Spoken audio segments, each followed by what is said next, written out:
Com alegria e satisfação que cumprimentamos os nossos amigos e irmãos do portal Escola Dominical, com a gloriosa paz de nosso Senhor e Salvador Jesus Cristo. Estamos dando início a mais uma pré-aula desta ferramenta que o portal Escola Dominical disponibiliza no início da semana, para que os irmãos possam melhor preparar a sua aula da Escola Bíblica Dominical. Leiam a revista das lições bíblicas, assistam a esta pré-aula, leiam também ao texto base desta nossa pré-aula, que nós disponibilizamos no site do portal Escola Dominical.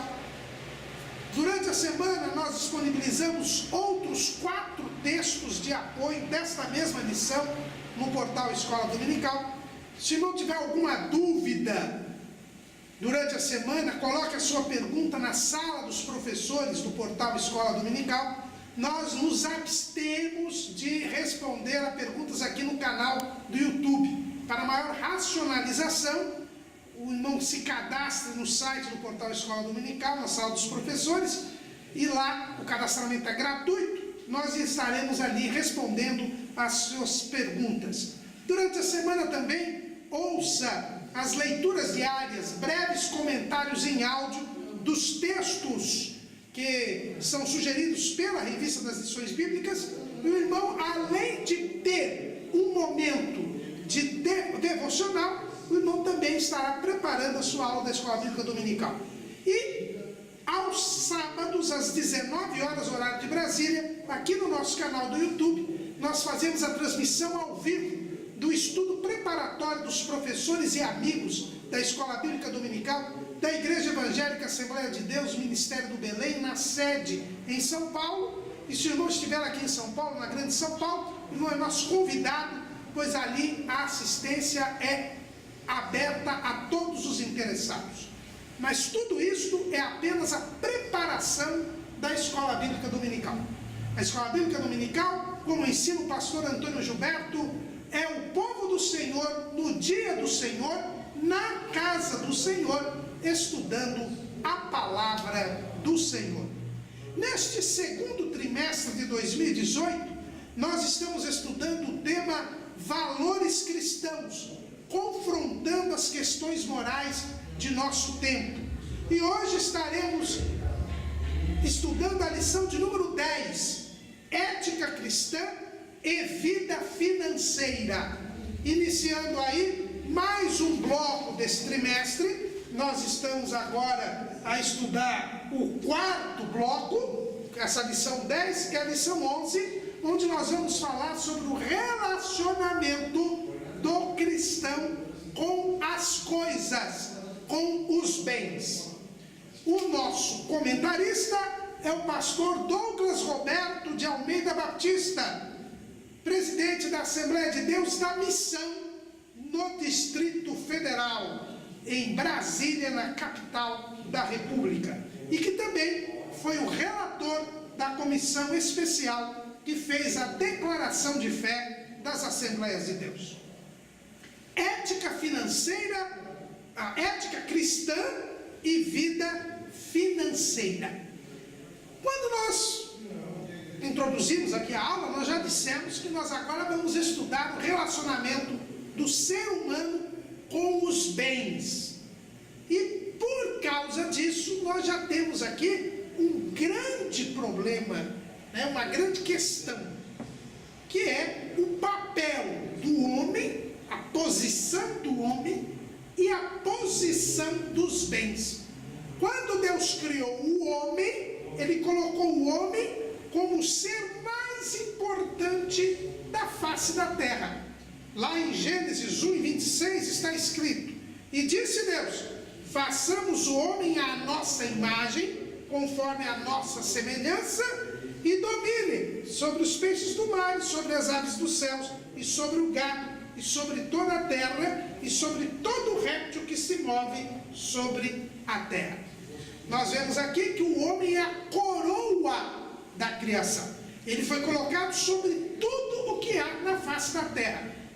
Não só os seres vivos, como também os seres inanimados, as coisas, os bens.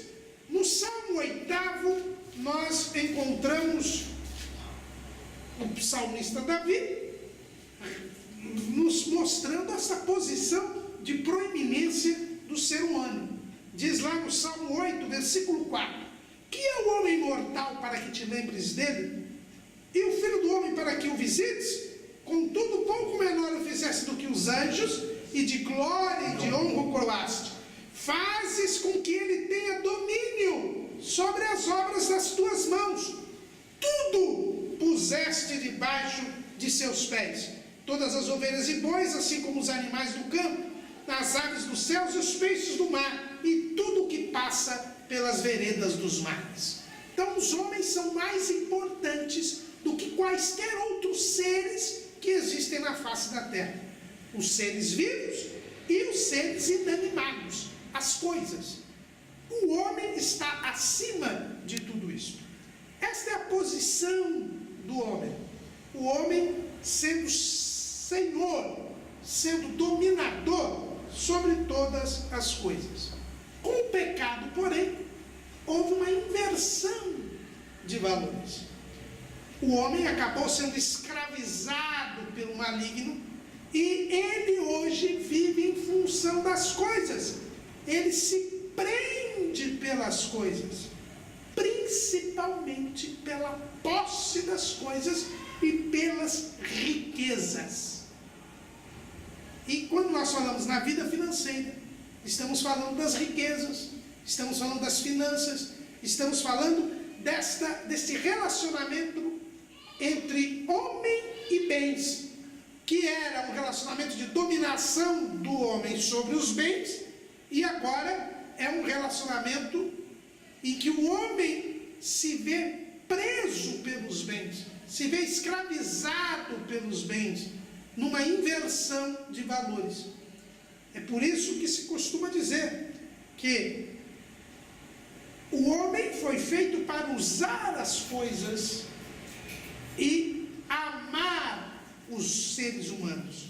E, infelizmente, na vida de pecado, na vida de iniquidade, na vida de injustiça que o homem vive por estar separado de Deus, ele passa a amar as coisas e a usar as pessoas. Há uma inversão de valores aí, por causa dessa desorganização provocada pelo pecado. O pecado, ele trouxe como uma consequência funesta a necessidade que o homem tem agora de sobreviver através dos outros seres e através da posse de coisas. Na verdade, com o pecado surge a economia, porque antes o homem tinha o suficiente, tinha o bastante e até de sobra a gente podia ter para a sua sobrevivência. Quando Deus colocou o homem no jardim do Éden para o lavrar e o guardar, o homem não tinha necessidade de nada. Veja que quando Deus plantou o jardim, deu ao homem a abastança. O homem não tinha nenhuma necessidade que não pudesse ser satisfeita. Ele tinha um ambiente de plena satisfação, porque tudo havia sido posto em função dele para a sua sobrevivência regalada e prazerosa. Olha aqui lá em Gênesis 2, Deus diz o seguinte, Moisés diz: e plantou o Senhor Deus um jardim no Éden, da banda do Oriente, e pôs ali o homem que tinha formado. E o Senhor fez brotar da terra toda a árvore agradável à vista e boa para a comida, e a árvore da vida no meio do jardim, e a árvore da ciência do bem e do mal, e saiu o rio do Éden para regar o jardim, e dali se dividia e se tornava em 4 braços. Deus criou um meio ambiente que satisfazia todas as necessidades do homem. O homem não tinha necessidade de nada, mas com o pecado ele passou a ter necessidades, passou a haver escassez de recursos. É um dos juízos decorrentes do pecado. É o que nós lemos lá em Gênesis capítulo 3, versículo 17.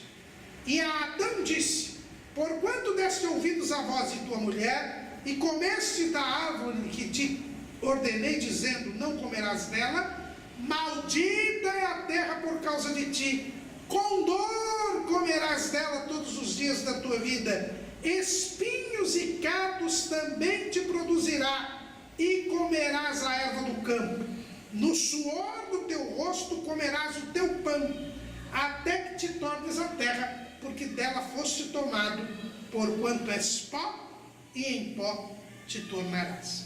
O que nós notamos aqui é que, em razão do pecado, a terra se tornou amaldiçoada, a terra se tornou maldita, e começou a haver uma competição, um conflito entre o homem e a terra, entre o homem e a natureza. Em razão disto, o homem passou a ter necessidade de trabalhar para sobreviver. Vejam bem que o trabalho foi determinado ao homem antes do pecado. Antes do pecado o homem tinha de trabalhar, porque Deus tomou o Senhor Deus o homem e o pôs no jardim do Éden para o lavrar e o guardar. Está lá em Gênesis 2:15. O trabalho não é consequência do pecado, como muitos pensam.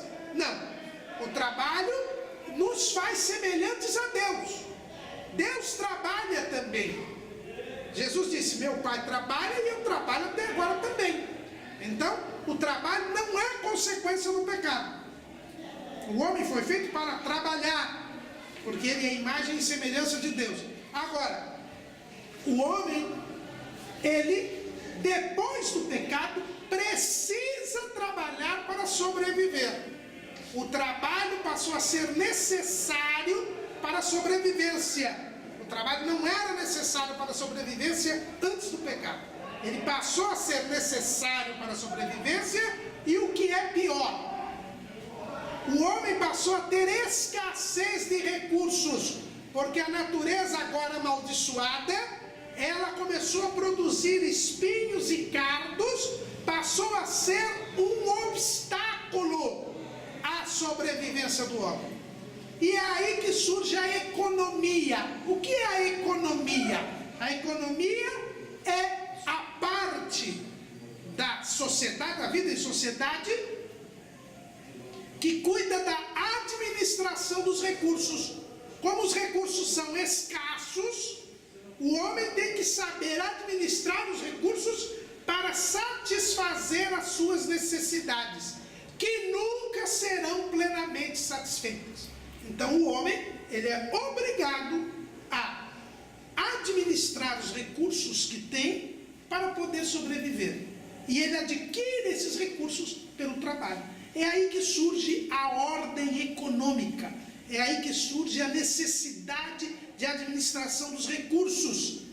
E é nesta necessidade que ele tem de administrar os recursos, de obter os recursos, que com o desenvolvimento do tempo, nós temos a criação da moeda, do dinheiro. O dinheiro, que é o bem que faz a troca entre os bens. Como eu não consigo jamais satisfazer todas as minhas necessidades e obter todos os recursos necessários à minha sobrevivência, eu sou obrigado a trocar bens que tenho com os bens que eu não tenho com outras pessoas. E ao trocar os bens que eu tenho com os que eu não tenho, há uma dificuldade de medir o valor de cada bem na troca. E aí surge a moeda, que é este bem, o dinheiro, que é este bem que faz a medição, a avaliação dos bens que são trocados e que sempre são escassos. É aí que nós temos que entender de onde que surge a economia, a vida econômica. É uma consequência do pecado. O pecado trouxe a escassez de recursos. Eu preciso administrar os recursos. Eu não tenho acesso a todos os recursos. E por causa disso, eu tenho que trocar bens com outras pessoas. E esta troca acaba gerando o dinheiro, acaba gerando a moeda. E como devemos nos comportar diante destes bens, da posse dos bens, diante da moeda, diante das riquezas. Em primeiro lugar, nós temos que entender que os bens foram colocados na terra para o homem. O homem foi autorizado por Deus a se apropriar dos bens, a dominar os bens, a ter os bens na sua posse. Daí que nós vemos que a propriedade, o direito de propriedade, o que é o direito de propriedade? É o direito de eu ter algo e eu poder usufruir daquele algo. Eu poder ter algo no meu poder. Isso que é a propriedade. Se nós formos ao Código Civil Brasileiro, no seu artigo 1228, ele fala o que é propriedade. Ele diz assim: o proprietário tem a faculdade de usar, gozar e dispor da coisa, e o direito de reavê-la do poder de quem quer que injustamente a possua ou detenha. Então, ser dono de uma coisa é se apropriar daquela coisa, é ter alguma coisa e poder usar, gozar e dispor daquela coisa. Por exemplo, eu sou o dono deste copo d'água, eu posso usar este copo d'água tomando água, eu posso gozar, desfrutar do copo d'água, e depois posso jogar fora se eu quiser, ou vender, ou dar para alguém, porque eu sou o dono, sou o proprietário. Então, o direito de propriedade é um direito natural do ser humano, porque foi Deus quem deu ao homem o direito, o poder de se apropriar das coisas para poder sobreviver. Eu repito aqui: com dor comerás dela da terra todos os dias da tua vida, no suor do teu rosto comerás o teu pão, até que te tornes a terra. Então Deus permite que o homem, através do seu trabalho, adquira bens, seja dono de bens, até a sua morte. O direito de propriedade é um direito natural, é um direito que Deus deu ao homem. E por que nós insistimos nisso? Porque muitas filosofias entendem que a propriedade é danosa, entendem que a propriedade deve ser eliminada. Por exemplo, a filosofia comunista, a filosofia socialista, diz que a propriedade individual, ela é um roubo.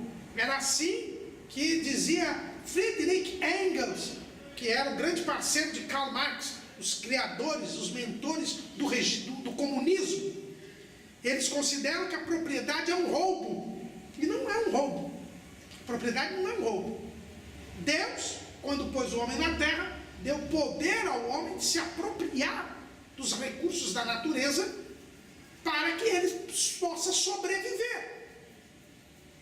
Então Deus criou o direito de propriedade. Então o direito de propriedade, ele é um direito natural, é algo autorizado por Deus. Agora, nós devemos entender o sentido da propriedade. É aí que vem o problema. A propriedade, eu posso me apropriar, se eu o fizer pelo trabalho, eu legitimamente, autorizado por Deus, me torno proprietário de bens, de riquezas, e isto não é errado, e isto não é pecado, e isto não é mal. Porque Deus deu ao homem este direito. Mas eu não posso me esquecer que o verdadeiro e definitivo dono de todas as coisas é Deus. Se eu abro a Bíblia no Salmo 24, versículo 1 diz assim: do Senhor é a terra e a sua plenitude, o mundo e aqueles que nele habitam, porque ele afundou sobre os mares e afirmou sobre os rios. Deus criou todas as coisas. E por isso ele é o dono de todas as coisas. Aliás, qual é uma das expressões pelas quais nós designamos Deus na Bíblia Sagrada? Senhor. E o que quer dizer Senhor? Senhor quer dizer dono.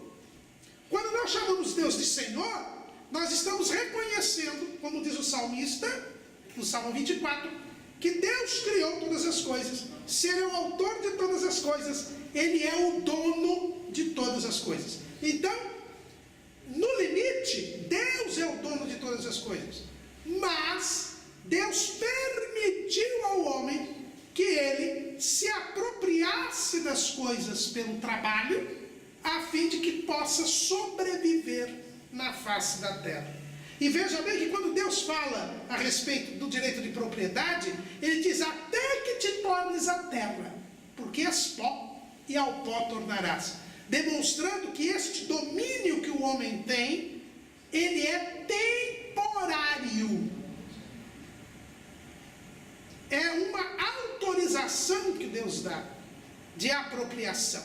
Então a propriedade é um direito natural, mas a propriedade, ela está submetida ao domínio divino. A propriedade, ela é permitida ao homem, mas o homem tem que lembrar que ele apenas administra, ele apenas possui temporariamente algo que é de Deus e só de Deus. É o que nós chamamos de mordomia. Deus é o dono de todas as coisas, e o homem é o mordomo, ou seja, um servo de Deus, que tem autorização divina pela posição de supremacia que Deus lhe deu na face da terra, para, através do trabalho, se apropriar daquilo que lhe for necessário para sobreviver na terra enquanto ele aqui viver. Então o dono de todas as coisas é Deus, pois ele criou todas as coisas. Mas o homem, por ser a coroa da criação na terra, ele tem a autorização divina para se apropriar de bens, desde que o faça, primeiro, pelo trabalho. Olha o que Deus disse: com dor comerás todos os dias da tua vida, no suor do teu rosto, e que o faça pelo trabalho, que ele adquira pelo trabalho, e com este objetivo de sobrevivência. Então, a posse de bens, as riquezas, elas estão submetidas, segundo o mandamento bíblico, segundo a ordem bíblica, segundo a palavra de Deus, elas estão autorizadas. As riquezas, a posse de bens é autorizada, desde que seja, primeiro, adquirida pelo trabalho, e em segundo lugar, tenha como objetivo a sobrevivência, até que nós tornemos a terra. Daí, já temos uma conclusão importante. A posse de bens não pode ser um fim em si mesmo.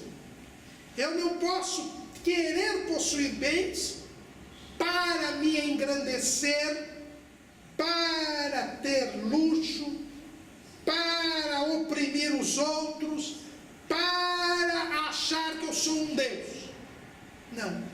A posse de riquezas, ela tem uma finalidade: a manutenção da minha sobrevivência.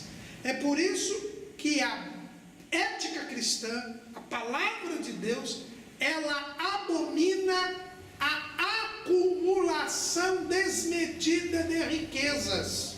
Se nós formos ao Salmo 62, versículo 10, o Salmo 62, versículo 10, assim diz o salmista, que é Davi: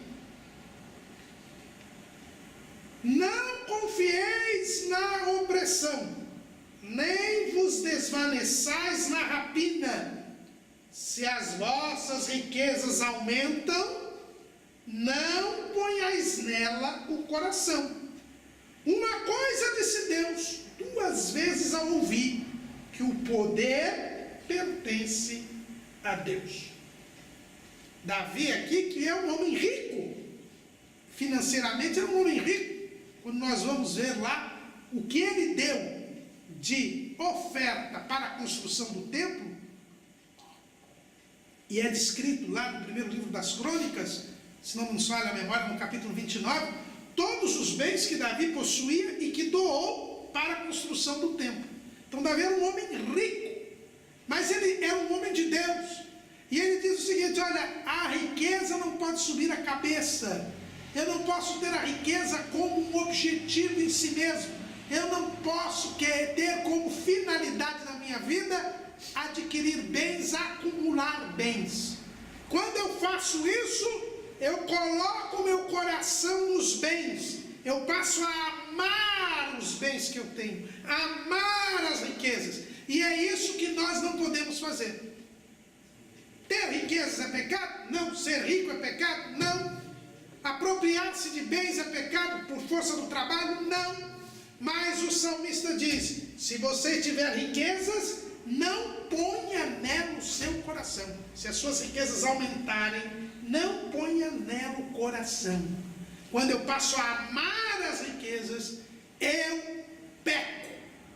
Ter dinheiro não é pecado, mas amar o dinheiro é pecado. E Paulo, escrevendo a Timóteo, ele é bem claro ao dizer o seguinte, lá em 1 Timóteo, capítulo 6, versículo 10: porque o amor do dinheiro é a raiz de toda espécie de males, e nessa cobiça alguns se desviaram da fé e se traspassaram a si mesmos com muitas dores. E ainda nesse capítulo 6, agora no versículo 17, diz o apóstolo Paulo: manda aos ricos deste mundo que não sejam altivos, nem ponham a esperança na incerteza das riquezas, mas em Deus, que abundantemente nos dá todas as coisas para delas gozarmos.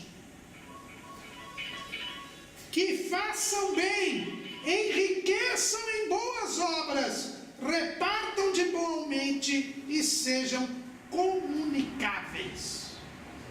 Veja, os irmãos, que o apóstolo Paulo, ele está aqui mostrando claramente que quando nós temos riquezas, quando nós temos propriedades, temos bens, isto não é errado. Deus nos autorizou a ter bens, a até ter muitos bens, a aumentar os nossos bens, desde que nós o façamos pelo trabalho. Porque o salmista diz aqui que se for pela opressão ou pela rapina, isso é ilegítimo, isso é pecado. Você conseguir bens pela roubalheira, pelo petrolão, pelo mensalão, isso é pecado. Agora, pelo trabalho honesto, não é pecado. Agora, quando você enriquecer, você não pode colocar o seu coração na riqueza. Você não pode amar o dinheiro, trocar Deus pelo dinheiro. E esse é o problema do mundo. E esse é o problema ético do relacionamento entre o homem e os bens. O homem pode se apropriar de bens. Ele precisa dos bens para satisfazer as suas necessidades. Deve adquirir estes bens pelo trabalho, mas não pode colocar o coração nesses bens. Mas não pode de maneira nenhuma amar o dinheiro. Porque, diz o apóstolo Paulo, o amor do dinheiro é a raiz de toda espécie de males. Não há um mal neste mundo que não esteja vinculado ao amor ao dinheiro. Quais são os grandes problemas do mundo? Você pode dizer, os grandes negócios do mundo que causam problemas no mundo: as guerras, as drogas, a imoralidade sexual, e tudo isso está vinculado a quê? A dinheiro. A dinheiro. As guerras são fomentadas por quê? Pela indústria das armas, o tráfico ilegal de armas. As drogas existem por quê? Por causa do dinheiro, do amor do dinheiro. Se não tivesse amor do dinheiro, não teria tráfico de drogas. Se não tivesse amor do dinheiro, não teria corrupção. Como disse a nossa ex-presidente, certa feita, numa aula inaugural de uma universidade, ela disse assim: gente, vocês sabem por que tem corrupção? Tem corrupção por causa do dinheiro. Todo mundo deu risada, como se tivesse sido descoberta a América, mas a verdade é esta: o amor do dinheiro é a raiz de toda espécie de males. E o amor do dinheiro chega a fazer com que as pessoas percam a salvação. É o que Paulo diz, porque por causa disso alguns se desviaram da fé. O grande problema que nós temos hoje na ética cristã, com relação ao mundo hoje, é esse amor ao dinheiro. O amor ao dinheiro faz com que muitos se desviem da fé. O apóstolo Pedro, ele disse que nos últimos dias haveria esse problema. Lá em 2 de Pedro 2 e 3 diz assim: e por avareza farão de vós negócio com palavras fingidas, sobre os quais já de largo tempo não será tardia a sentença e a sua perdição dormita. Os falsos mestres dos últimos tempos, que são os nossos tempos, dizia o apóstolo Pedro, seriam amantes do dinheiro e fariam do evangelho negócio, fariam do evangelho mercadoria. E o que é que nós vemos hoje, irmãos, aí? Nós vemos a mercantilização da fé. Verdadeiros mercadores, exploradores da fé, que abrem igrejas para ganhar dinheiro, que usam de bênçãos espirituais que receberam para ganhar dinheiro. Porque o amor do dinheiro é a raiz de toda espécie de males. E Jesus foi bem claro que quem segue a ética cristã, quem é salvo, quem se comporta de acordo com a palavra de Deus, é a pessoa desprendida de apego às coisas materiais. O que Jesus diz lá em Mateus 6,19: não ajunteis tesouros na terra, onde a traça e a ferrugem tudo consomem, e onde os ladrões minam e roubam, mas ajuntai tesouros no céu, onde nem a traça nem a ferrugem consomem, e onde os ladrões não minam nem roubam. Porque onde estiver o vosso tesouro, aí estará também o vosso coração. E no versículo 24 ele diz: ninguém pode servir a dois senhores, porque ou há de odiar um e amar o outro, ou se dedicará a um e desprezará o outro. Não podeis servir a Deus e a Mamon. Quem que é Mamon? São as riquezas. Amar as riquezas é transformar as riquezas em um Deus, o Deus Mamon. E quem ama as riquezas de Jesus não ama a Deus, é uma excludente. E o grande problema nos dias de hoje é que as pessoas amam os bens, amam as riquezas, amam o dinheiro e comportam-se de acordo com este amor ao dinheiro. E por causa desse amor ao dinheiro, vem toda espécie de males: corrupção, droga, violência, criminalidade, enfim, tudo está ligado diretamente ao amor do dinheiro. E a ética cristã nos fala que nós não devemos amar o dinheiro. Ser rico não é pecado. Ter riquezas não é pecado. Adquirir bens não é pecado. Mesmo se as riquezas aumentarem, mesmo se os bens forem muitos, se você os adquiriu pelo trabalho, isto é bênção de Deus. A riqueza é uma bênção. Se Deus não teria dado riqueza a Salomão. Veja bem o que está lá no primeiro livro de Reis, capítulo 3, versículo 13. E também até o que não pediste te dei, assim riquezas como glória, que não haja teu igual entre os reis por todos os teus dias. Deus fez Salomão o homem mais rico do seu tempo. Se riqueza fosse pecado, se ser rico fosse errado, jamais Deus faria de Salomão o homem mais rico do mundo. Mas qual era o segredo aí? O segredo foi que Salomão pediu sabedoria e Deus deu riqueza. Salomão, ele não era ganancioso. Salomão, ele não amava as riquezas. E porque Salomão não amava as riquezas, Deus lhe fez rico sobremaneira, porque ele é um homem desapegado às riquezas.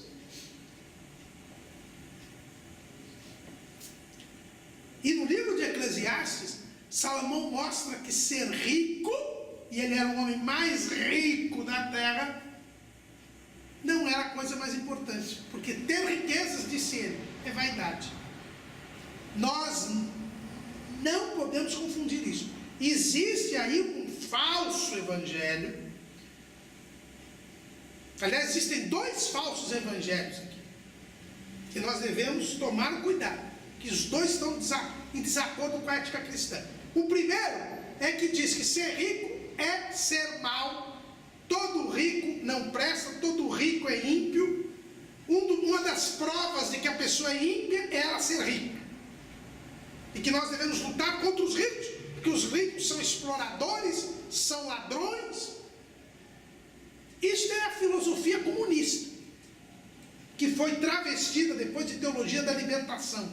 Isso não é o que a Bíblia ensina. Eu não posso odiar os ricos e não posso considerar que os ricos sejam opressores só porque são ricos, que eles devam ser eliminados, que eles são pecadores, que Deus escolheu os pobres. Aliás, essa teologia acaba falando da chamada opção preferencial dos pobres. Quer dizer, Deus escolheu os pobres e odeia os ricos. Eu não vejo isso na Bíblia em lugar nenhum. Deus fez Salomão rico, e Deus tinha escolhido Salomão para ser o rei, e Salomão não pediu para ser rico. E a Bíblia está cheia de pessoas ricas na Bíblia que eram servas de Deus, não eram ímpias. Abraão era rico. Quando Deus o chamou, ele já era rico, e ficou ainda mais rico. E era um homem de Deus. Deus o chamava de amigo.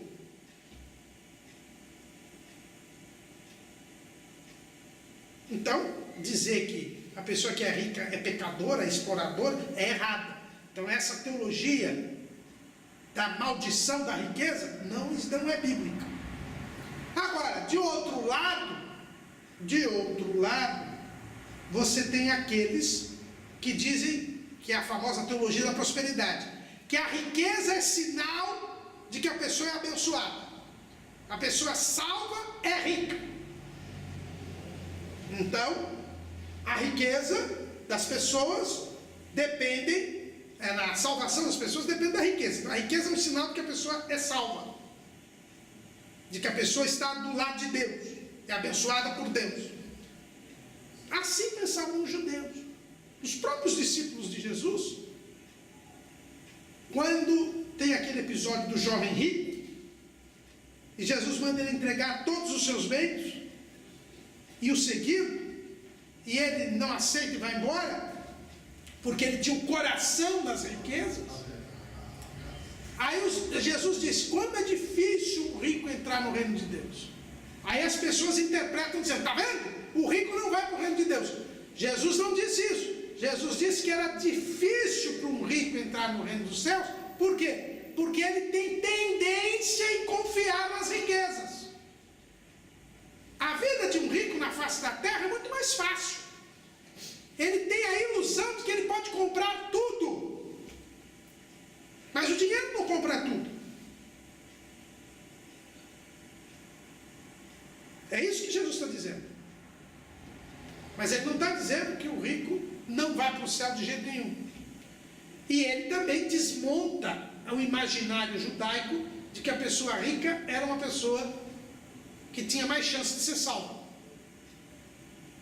Zaqueu era rico, pela roubalheira, mas ele era rico e não tinha salvação. Então eis a prova de um rico que não era salvo. Porque quando Jesus disse, hoje veio salvação a esta casa, é porque ele não era salvo antes. Ele era um ladrão. Ele confessou que ele era ladrão. Mas era rico, mas não era salvo. Faraó era rico, mas não era salvo. Nabucodonosor era rico, mas não era salvo. Então a gente tem que tomar cuidado. A salvação, irmãos, ela não vem nem se descobre pelos bens que a pessoa tem. Jesus, ao contar a parábola do rico insensato, ele nos mostra algo muito importante. Está lá em Lucas capítulo 12, versículo 15. E disse-lhes, acautelai-vos e guardai-vos da avareza, porque a vida de qualquer não consiste na abundância do que possui. A riqueza é um fato. E da riqueza eu não posso concluir nada com relação à espiritualidade da pessoa. Tem ricos salvos, tem ricos ímpios. Tem pobres salvos, tem pobres ímpios. A riqueza não é um mal em si, mas a palavra de Deus nos ensina que nós não devemos amar as riquezas e nem viver em função de adquiri-las. Elas são necessárias. Os bens são necessários. Eu preciso dos bens para sobreviver, mas eu não devo viver em função delas. As riquezas são um meio de eu sobreviver na terra, mas a minha vida, meu objetivo, a minha finalidade é ir para o céu. Foi o que Jesus nos ensina no Sermão do Monte, que eu já disse aqui durante o trimestre, que é o sermão ético de Jesus, o sermão que fala do comportamento do cristão. Lá em Mateus capítulo 6, versículo 31. Não andeis, pois, inquietos, dizendo, que comeremos, ou o que beberemos, ou com que nos vestiremos?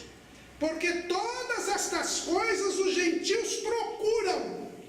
De certo, o vosso Pai Celestial bem sabe que necessitais de todas estas coisas. Mas buscai primeiro o reino de Deus e a sua justiça, e todas estas coisas vos serão acrescentadas. Eu preciso comer, eu preciso beber, eu preciso vestir, eu preciso trabalhar para adquirir bens para sobreviver na face da terra. É uma necessidade. E Deus sabe que eu preciso disso, tanto que Ele falou para Adão que depois do pecado eu ia precisar disso. Mas eu não posso viver à procura disso. A finalidade da minha vida, da minha existência, não pode ser a acumulação de bens, não pode ser a acumulação de riquezas. Não. A finalidade minha, o que eu devo buscar, o que eu devo procurar, é comunhão com Deus, é o reino de Deus e a sua justiça. Tudo isso, tudo o que é material, todos os bens que eu preciso ter e administrar, isso tudo é um acréscimo, e um acréscimo temporário. É assim que eu devo viver na face da terra. Como eu devo me relacionar com os bens e com as riquezas? Eu devo me relacionar com os bens e as riquezas, sabendo que elas são um meio para eu sobreviver, sabendo que elas estão sob meu domínio de forma temporária e instrumental, e com a finalidade de eu sobreviver, e que eu não posso amá-las, não posso tê-las como meu tesouro, não posso me prender a elas, porque se eu as amar, se eu me prender a elas, estarei, primeiro, deixando de ter a Deus como Senhor, me rebelando contra Deus. Segundo, passando a praticar uma série de males, porque a raiz de toda espécie de males é o amor ao dinheiro. Eu tenho que aprender com Jesus. Jesus era trabalhador, adquiriu bens até o início do seu ministério pelo seu trabalho, depois recebeu contribuições financeiras de pessoas que o seguiam, e ele nunca se deixou prender pelos bens, seja antes de começar o seu ministério, seja durante o seu ministério. É assim que eu devo viver, é desta maneira que eu devo agir. Como eu devo utilizar o dinheiro? Jesus é o nosso exemplo. Jesus ganhou dinheiro? Ganhou, ele trabalhava, ele era carpinteiro. Ele trabalhava. E os bens que ele adquiriu pelo seu trabalho. Está lá em Marcos, capítulo 6, versículo 3.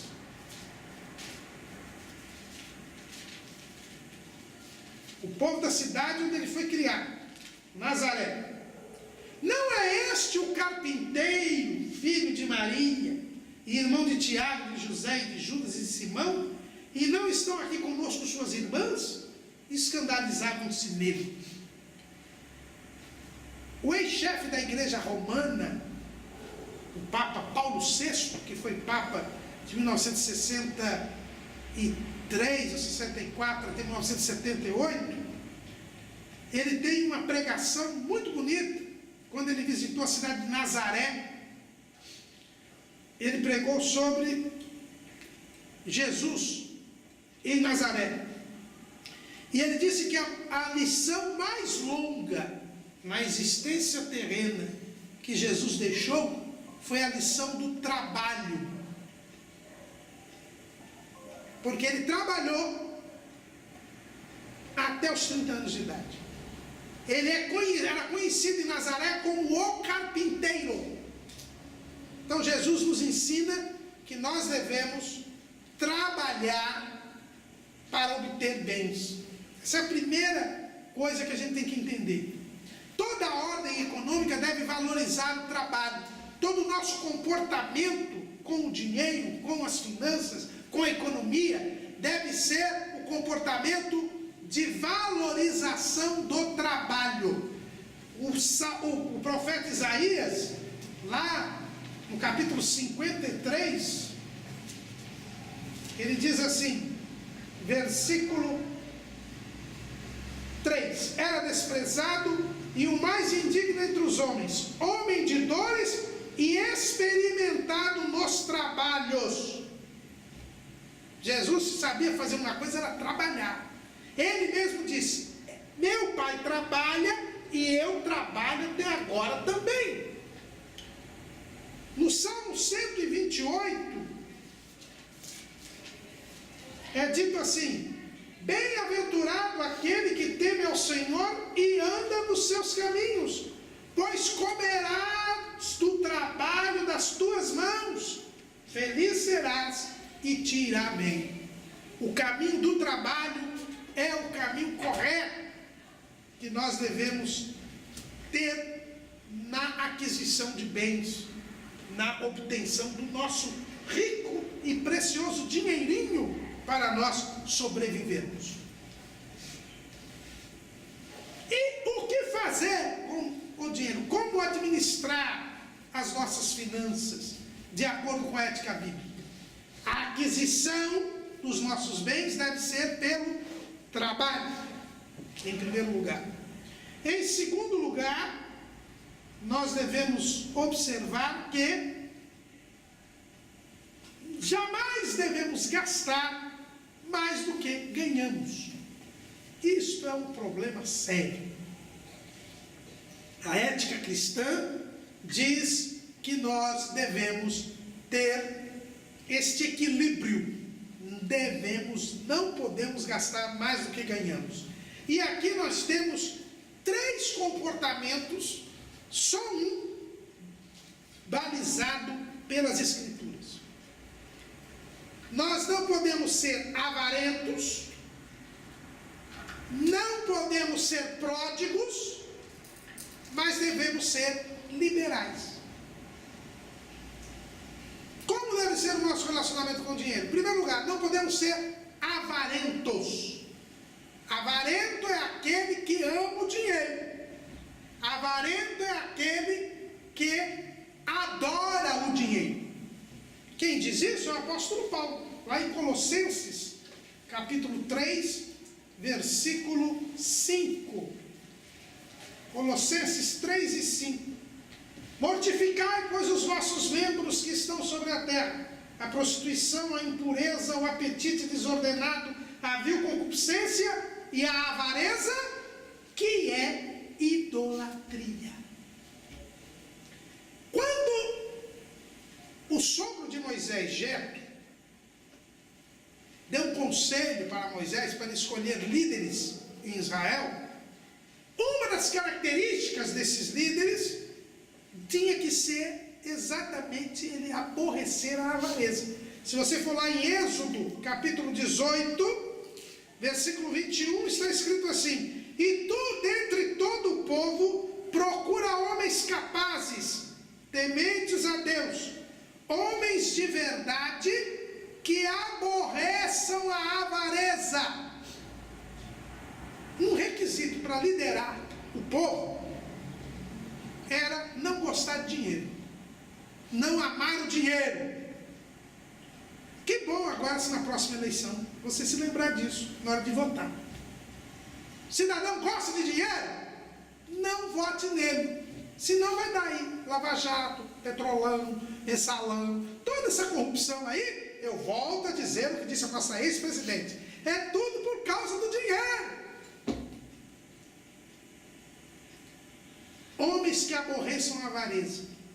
Aliás, é bom você lembrar disso quando você for convidar alguém para pregar na sua igreja que cobra.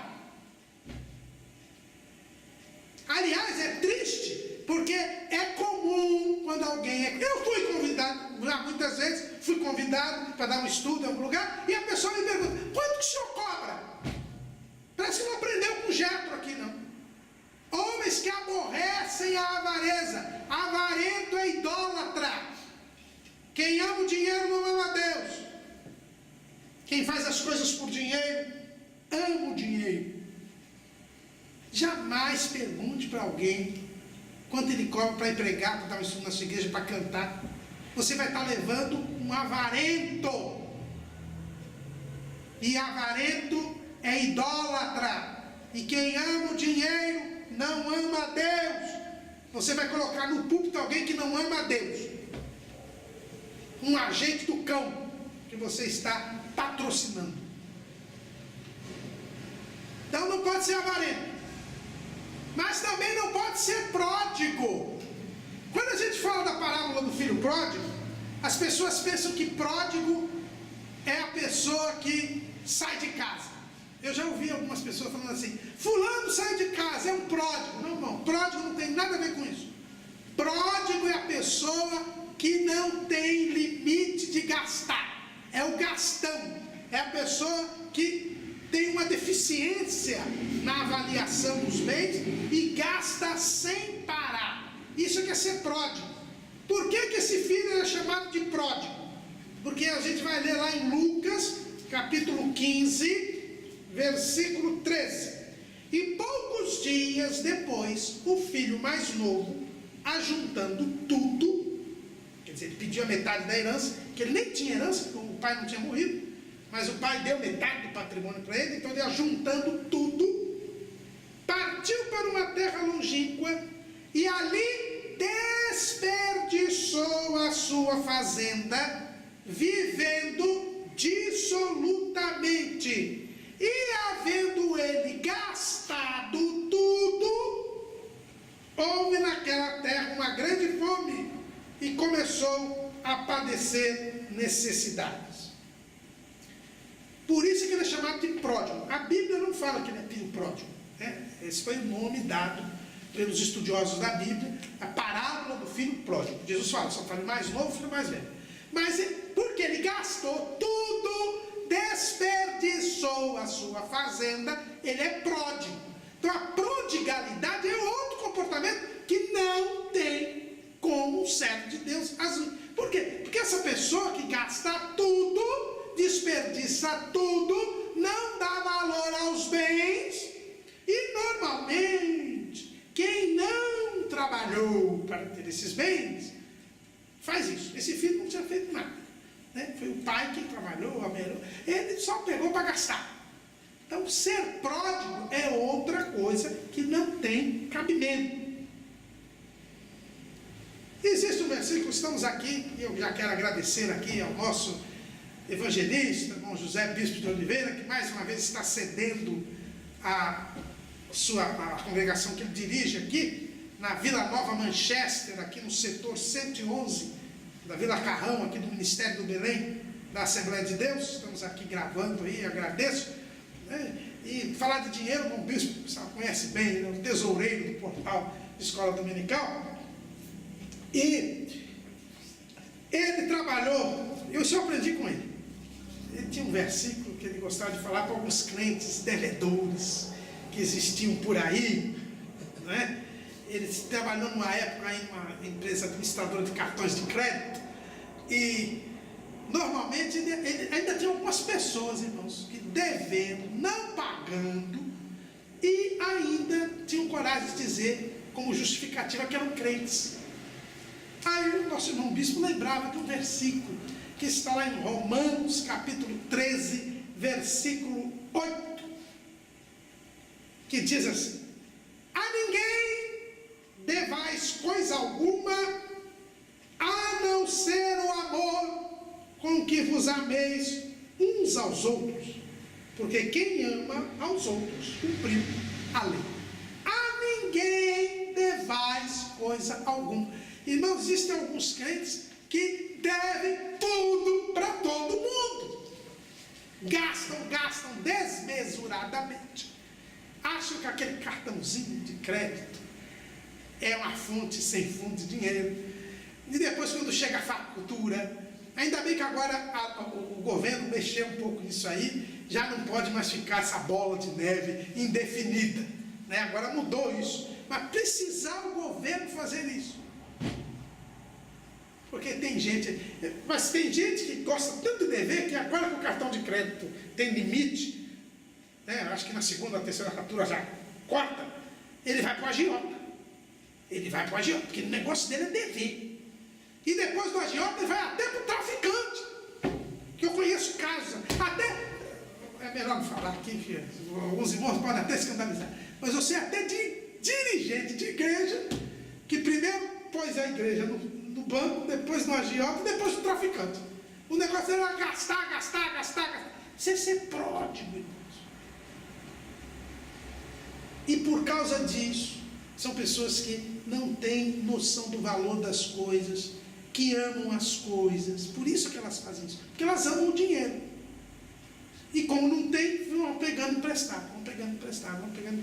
Inclusive, é interessante lembrar que a Bíblia é bem clara, e nós vamos lá no Salmo 37, versículo 21, que diz o seguinte: o ímpio toma emprestado e não paga. É o ímpio que não paga. Você quer ir para o céu não pagando as suas obrigações? Então você não é crente, não vai para o céu. Porque a Bíblia diz que é o ímpio que toma emprestado e não paga. Eu conheço a história do irmão que não pagava ninguém. Ele não pagava ninguém. E um dia ele chegou, vocês podem depois mandar e-mail aí para confirmar. O pastor José Serafim, que nos ajuda aqui no estudo, ele conhece esse irmão e ele ouviu isso do irmão. O irmão não pagava ninguém.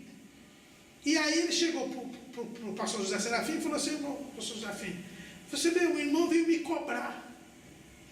A Bíblia manda perdoar a dívida. Aí o pastor José Serafim falou: mas a Bíblia também diz que quem toma emprestado é o ímpio. E os irmãos acreditam que essa pessoa, alguns dias depois, foi pedir dinheiro emprestado para o pastor José Serafim? E o pastor José Serafim, logicamente, que não emprestou, né? Porque não adianta emprestar, o cidadão não vai pagar mesmo. Isso é o ímpio, irmãos. Isso é um péssimo testemunho. É um péssimo testemunho. Por favor. Isso é ser pródigo. Não pode ser avarento, nem ser pródigo. O que a Bíblia nos manda ser? A Bíblia nos manda ser liberal. Liberal é aquela pessoa que está livre do apego dos bens.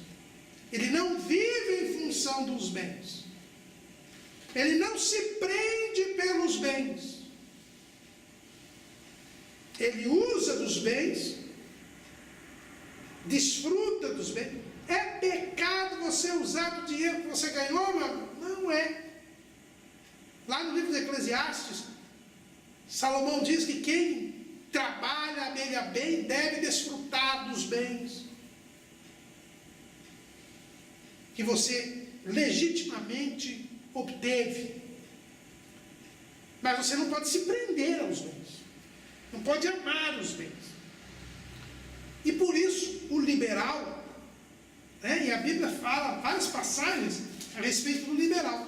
O Salmo 112, versículo 9 diz assim, quando fala do justo, ele está falando dos bem-aventurado, o homem que teme ao Senhor, que em seus mandamentos tem grande prazer. Assim começa o Salmo. Então o Salmo está falando do homem temente a Deus. E o que diz o versículo 9? É liberal, dá aos necessitados, a sua justiça permanece para sempre, e a sua força se exaltará em glória. O liberal é aquele que dá ao necessitado, que não se prende pelo dinheiro. Lá em Isaías 32:5,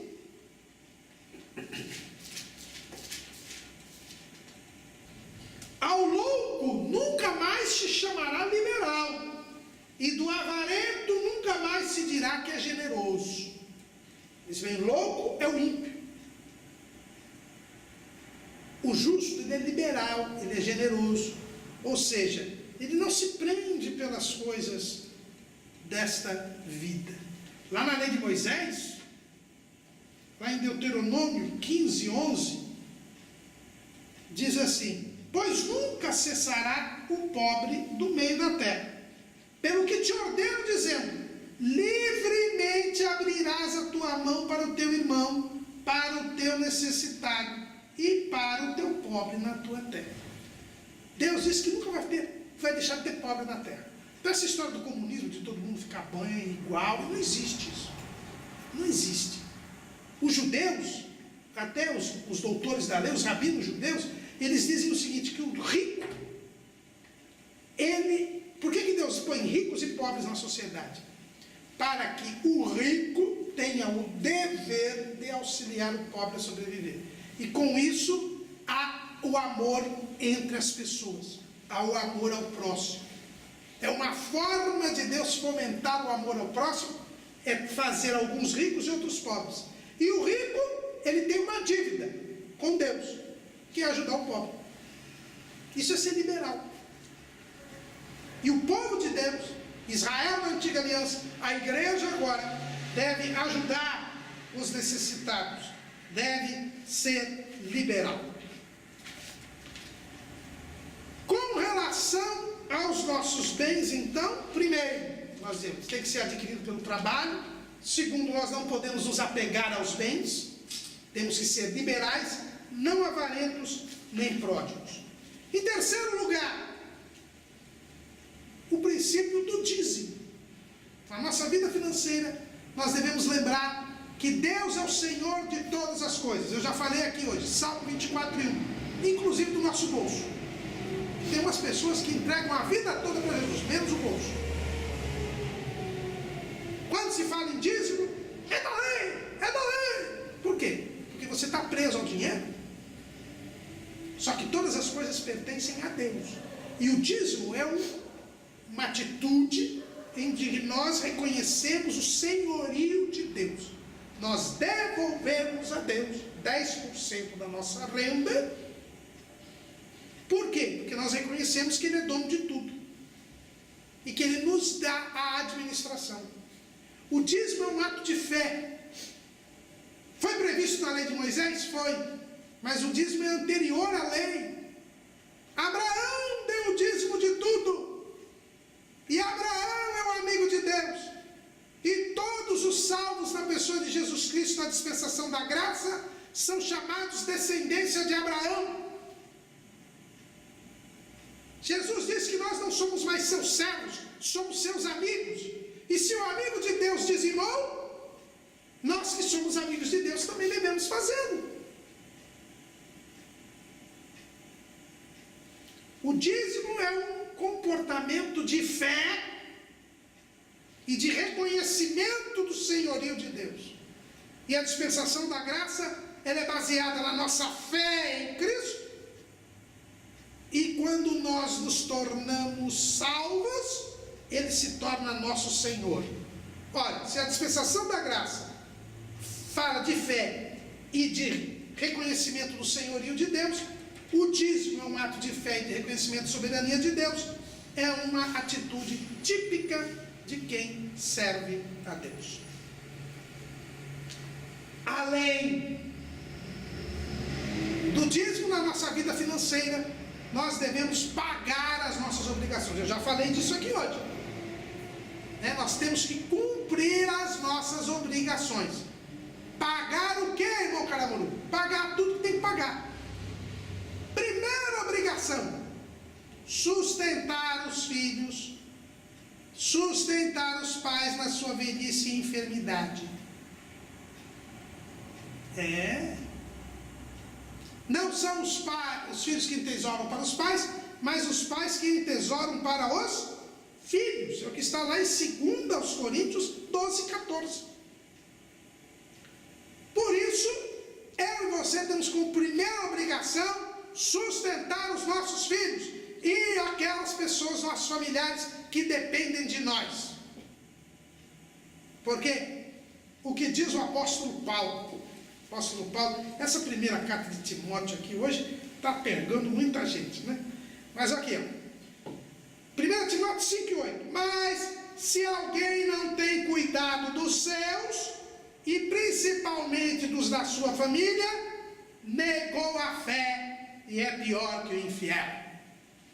Irmãos, eu fico abismado de ver pessoas que se dizem crentes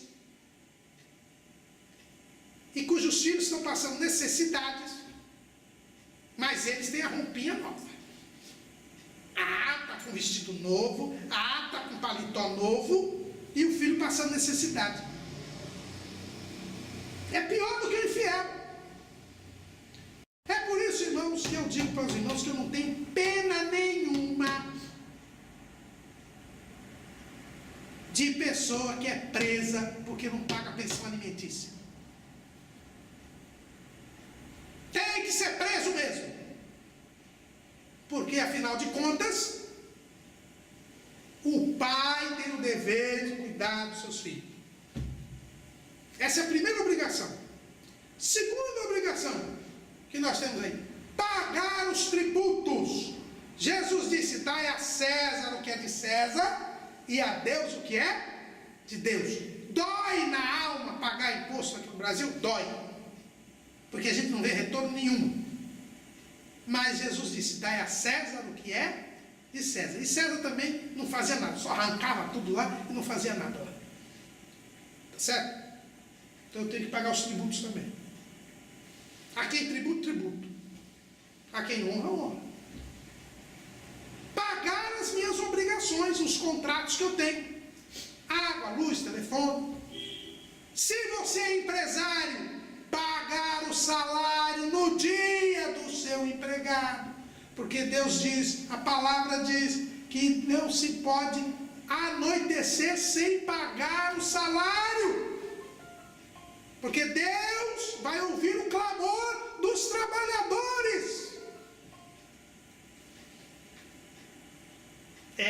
obrigação que tem que cumprir.